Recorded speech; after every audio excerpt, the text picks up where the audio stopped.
Hello everyone, welcome to the latest episode from the Bamboo Movie Review. That's the new name. That's the new name for it. Yeah, that's it now. We're going to talk. We're going to talk about the Justice League movie today, which I saw a few days ago. Dan, you haven't seen it yet? No, I haven't seen it yet, but we thought we'd do it in a way that, because obviously you've seen it, and I'm going to do it from my sort of point of view of watching the trailers leading up to it and my sort of thoughts on those and what I sort of thought, you know, what the film was going to be like, and then you're obviously you've seen it, so you're going to sort of say, you know, talk about how you thought, what you actually thought it was like. Yeah. Which I mean, what's not very good. What you so, what you've heard about that's about it. We finished now. It's not very good, and that was it. Bye. Yeah. Is that pretty much like what you've heard about it so far, that it's just not been that great? Well, basically, I've heard that it's very evident that there's two sort of different directors there. Like when people watch it, it's almost like they feel like they're watching two different films in a way. So it's like, because I don't know if you heard about with obviously Zack Snyder. He originally was on board to direct it, wasn't he? And then that's right.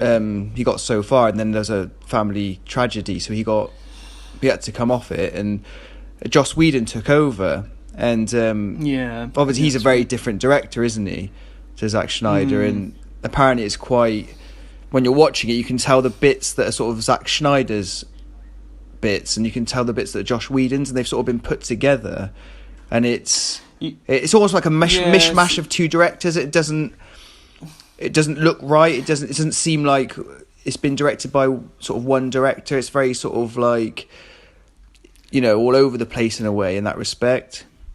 Yeah, this is what I'd heard about the film before, you know, it was only about a day or two before, actually. I'd heard about Joss Whedon having to step in and do sort of certain bits and kind of finish it off. I mean, the main bits, I think, were... I mean, I don't know which bits he actually filmed. And I don't know... I don't know if I felt like, you know, it was necessarily two different directors that had done it, you know. But I did feel like at certain points with The Flash, I felt like, because he's you know, kind of like the comic relief for the film. He's like where most of the comedy lines come from. And I felt like with some of his bits, it felt like, you know, we've got this scene happening over here, you know, Batman, Superman, everything. It's all going on over here. Oh, we'll quickly cut across to the Flash and he'll say something funny. Oh, now we'll go back to the action and everything. It felt a bit sort of like, all of a sudden it cut across to the Flash. Yeah, you know, just to have that comical, funny line. Yeah, and then it would kind of get back to the story, you know. I mean, this is what I was saying in one of our other podcasts, was that, you know, we hadn't seen it yet, and, you know, going from the trailers, I said that about The Flash, didn't I? I said it almost seems like every scene that he's in there's a comical line that comes out of his mouth. I don't think there's one scene in the trailer probably where it's not like he's making some little joke or playing a bit of an idiot, or, you know, that sort of... I think that's true of the film. Yeah, I think that, you know, the trailer comes across like that because that is most of his parts, I think. Yeah, and it's almost like you said. It's almost like they've used him as the comic relief. Like he's only in there really as the comical character, instead of using him for who he's supposed to be, really, or like, you know. And I mean, watching the trailers, because obviously I only seen the trailers, but my impressions from that as well were when I seen sort of the scenes of Batman. Like he seems like a totally different Batman in this to what he was in Batman versus Superman. He seems like he's almost, you know, he's got a few comical lines as well by the looks of it, and I don't know, he didn't seem like the same Batman. No, that's completely true. It's got a completely different tone to it compared to Batman vs Superman. It's almost like they're not part of the same sort of series of films or anything. Now, Batman vs Superman seems completely different to Justice League, I think, just in terms of the way like he is as Batman and the way he is as Superman. I think they're completely different. But I think, do you think that's maybe the Joss Whedon side coming into it there, like? Because I don't think Zack Snyder... I think that was a complaint. It's not his style, is it? I know, but I think that was sort of like... That was the complaint, wasn't it, from the first... About Batman vs Superman, is that... you know, I think they were kind of forced into making it a bit lighter. I suppose this is the pressure from the studios, isn't it? Where they take over and sort of... You know, Zack Snyder probably, he'd never have dreamt to sort of maybe doing it that way, but the studios, they say they want it this way, and they twist their arm into doing it that way. Or and I think when you've got so many people saying that it's too dark and moody and things like that, I think there's only one way that, I think they had to do that. Yeah, I suppose. But I don't know. I didn't like it really. I wanted to. I really went in with like a complete sort of open mind, just thinking. What I don't care about the reviews. I don't really care what other people have said about the film. I'm just gonna, if I enjoy the film, I'm going to enjoy it. It doesn't matter. I'm not going to kind of join ranks or anything about what people think. Well, but I spoke to a lot of people that sort of went in with that same sort of frame of mind, because there's a few other people I spoke to where they've obviously heard all the stuff about it, that it's very negative, and they sort of went in thinking, no, I'm going to go in just watch it, not sort of think about that, just watch it from a clean slate sort of thing and see what I think of it. But they've all come out with the same sort of opinion, like they've both, they were right, it was a load of rubbish. Yeah, it's just like, I don't know, the story is just, there's not much of a story there really. Basically it's about this like it's this really tall sort of god-like being. I can't even remember what his name is now. Oh, is that Steppenwolf, isn't it? Is that the enemy in it? The enemy, yeah. So the bad guy, basically, he comes down, and basically the story is he's looking for these 3 cubes, and if he gets all 3 of these cubes and combines them together, he can create worlds. Basically, he can transform Earth into his world. He can wipe things out. He becomes all powerful. So these 3 cubes basically are on Earth. Apparently, this is the first time we've heard of it. Nothing was mentioned about them in any of the other films that we've seen. But all of a sudden they talk about these 3 cubes, and I think that's another major problem, isn't it? Well, I'll come back to that in a minute. This is what this is what I found. So he manages to get the first one, and then he's going after the second one. The second one, all of a sudden, is at the bottom of the ocean, and it's being protected by Aquaman. And I just thought, oh, that was lucky. That's lucky that Aquaman's in this, and all of a sudden they had this cube for whatever reason. And it was, I just felt like there was a lot of things like that, one after the other, where it was just, story was just in there to act as the story. Yeah. It was, Aquaman's in it, and all of a sudden, him and his people, they've got this cube at the bottom of the ocean. And I think it's like you said, a lot of these things happen, but nothing's really explained. They just happen, and you're thinking like, why? Like you said, all these introduction of these characters and like these cubes and all this sort of thing. All these things happen, but they just happen, and you don't really know what. There's nothing behind telling you why it's happened. It's never been mentioned before, If some of it had been mentioned, maybe in Batman vs Superman, the problem is, I think, is that there hasn't been enough before these films, and it's all of a sudden you've got all this stuff that they have to put in, like, there's these 3 cubes and they're all on Earth, and it's like, oh right, okay, are they? Yeah. And I don't know, and I felt like there was a lot that was like that, like. The Cyborg character, for example, I don't know anything about him, and he spent basically the whole film not knowing what his powers are, and his, there's times that his like armored suit that he's in just all of a sudden does things because and he doesn't know how to control them. There's like guns that are firing, and he doesn't know why that is, and there's no explanation for that. The same thing with the Flash. I mean, I know a little bit about the Flash. I've seen the TV series, things like that, but I don't know what Flash they're portraying in this film. No. And this is the first time that we're seeing him. And, I think he seems like a very different take on the Flash from what I've seen, like from the trailers. He's like, for once, I mean, his suit looks alright actually, but it's quite different. I think he's not the sort of typical person you choose as the Flash, which maybe doesn't matter so much. And also I find that he's got a very sort of insectile look, like the way he sort of crouches down, and he's very sort of like twitchy, and I don't know why it almost reminds me a bit of the like how Jeff Goldblum plays the Fly a bit. I don't know if that's I don't know what people would think of that comparison, but I don't know. It sort of did remind me a bit of that. I don't know if it necessarily came across like that when I was watching it, but I do know what you mean, actually, the kind of fast kind of little twitches and things, but I don't know if that's just because, you know, he's the fastest person, so that's a little quirk of the character, you know, the kind of quick movements and things. But yeah, I mean, with the Flash, like I said, this is like the first time we're seeing him, and you know, in terms of this world and this version of the Flash, I don't know anything about him. All I know is that he's fast, and there's a bit in the film where they're like, oh, you know, we need to create a whole load of energy, we need some sort of spark to be able to get this going, and the Flash just steps up and is like, yeah, I can do that, I can definitely do that, I'm going to run real fast, I'm going to create this lightning bolt. And I was just sort of thinking, oh, yeah, you can do that, can you?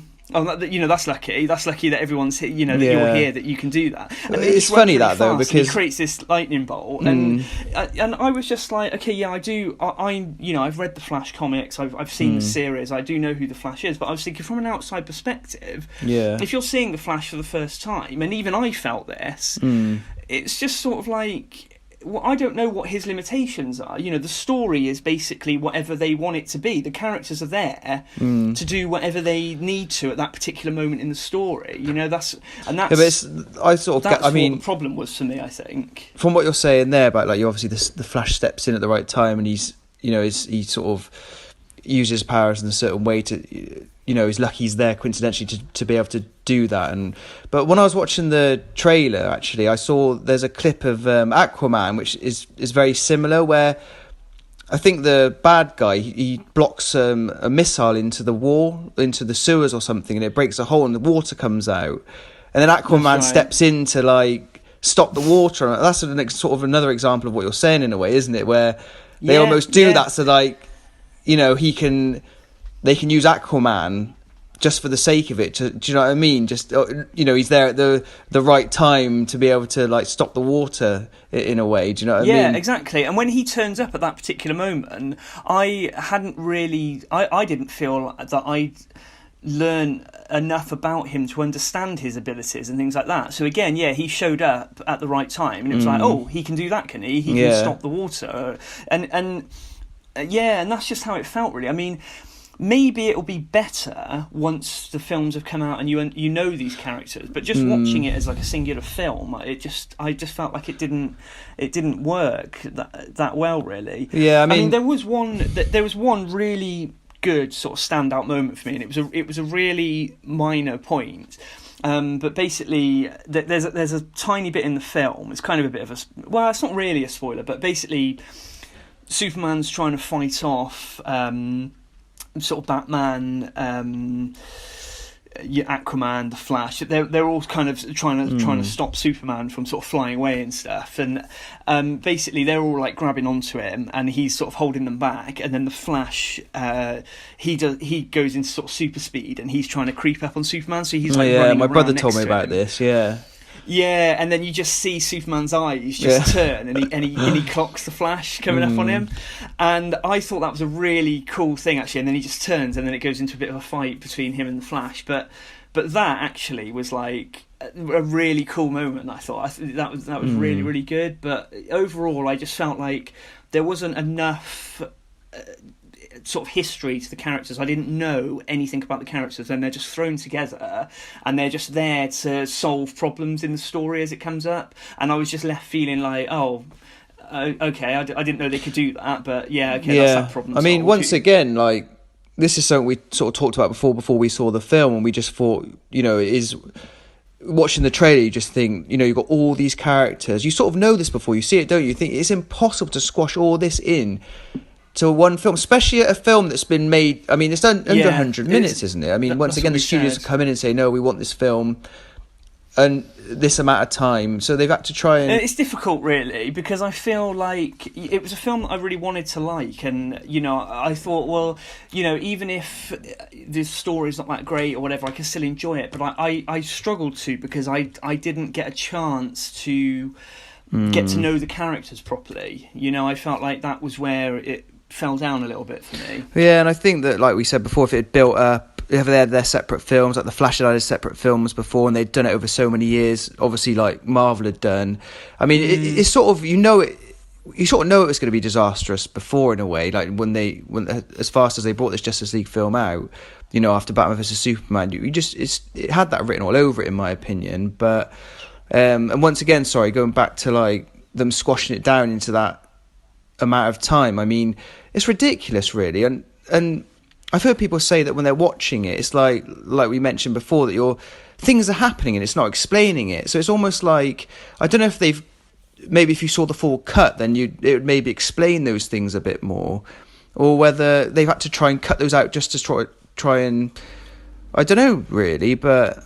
No, I don't know if a kind of extended cut will come out, which will kind of bridge those gaps a little bit and get to know the characters more. But yeah, I just felt like I needed more from the characters. I needed, I needed more time to get to know them before just being thrown into the main story of the film. It just didn't. Yeah, I didn't know them well enough to be able to kind of engage and enjoy it properly.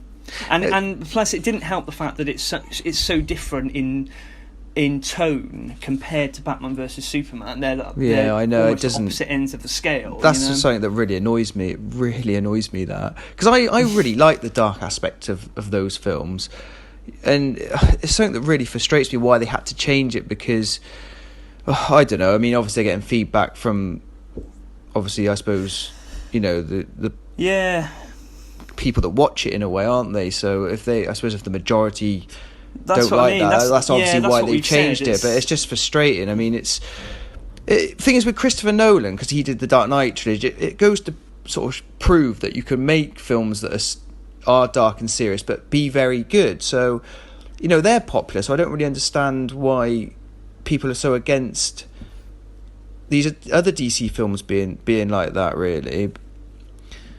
Something that really I thought was ridiculous when I heard about it, which another thing that quite annoyed me, was that they've got like little like clips of the music from like Tim Burton's Batman and like the old Superman, and I'm thinking, in my opinion, that's taking the mick. In my opinion, it's almost mocking the film, because it's nothing to do with them. It's a totally different Superman, different take. It's a totally different Batman. So to bring that back, because I thought the music in Superman was really good, like the new Superman, and I don't know. I think that's just ridiculous doing that, in my opinion. Yeah, I was quite surprised by that. Yeah, because all of a sudden there's just there's certain notes and things, and then you just get little themes. I mean, it's not in it loads. It's only in it a couple of times. But yeah, you do. I know, but that's just enough. That would be enough to really annoy me, though. Like just even putting that in, and I bet that's Joss Whedon's put a little input on it. Do you know what I mean? I bet that was him putting that in like that. It wasn't sort of enough to annoy me, I think, that, but I was surprised, and I did kind of think, why have they,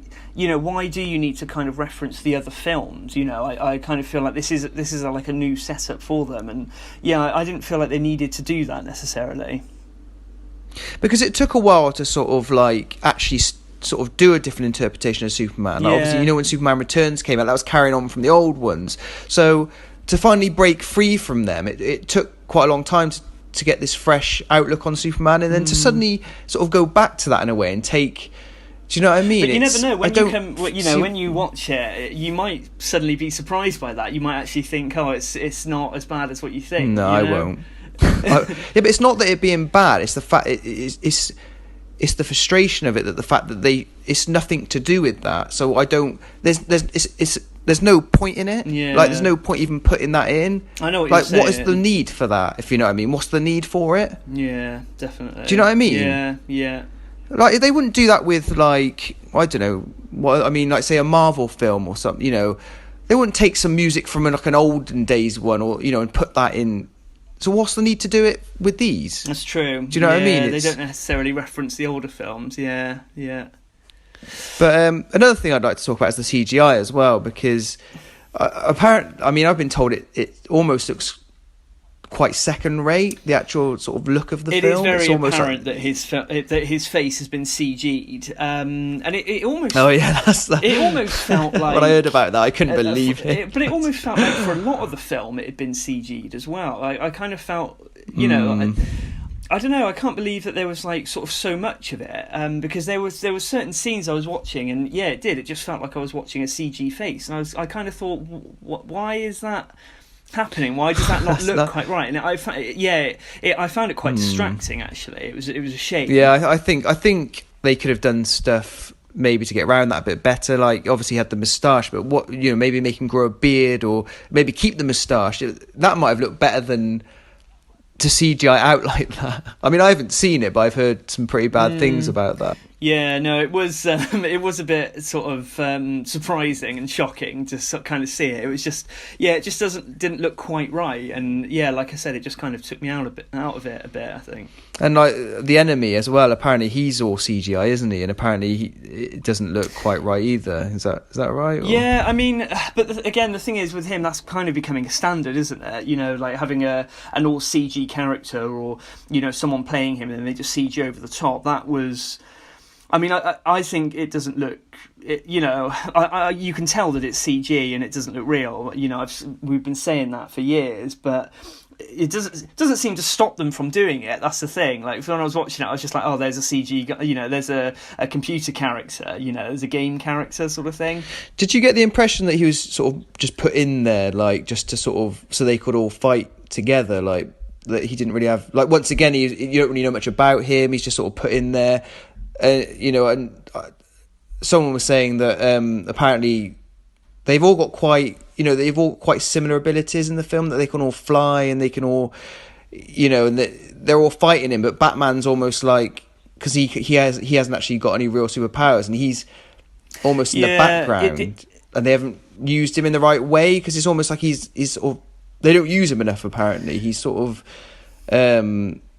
just put there, in the background doing stuff, whilst they're all sort of fighting. Again, I think it is quite difficult, because I think with the DC characters, they are all sort of so powerful, when you've got sort of, you've got Superman and Wonder Woman and the Flash, you've got these characters that are kind of so powerful. It's like, what can sort of stop them, and again, it just ends up being, people throw kind of at the end of Man of Steel, they're kind of throwing people through buildings and things, and there's no end to the destruction sort of thing. It kind of has that feel to it, I think.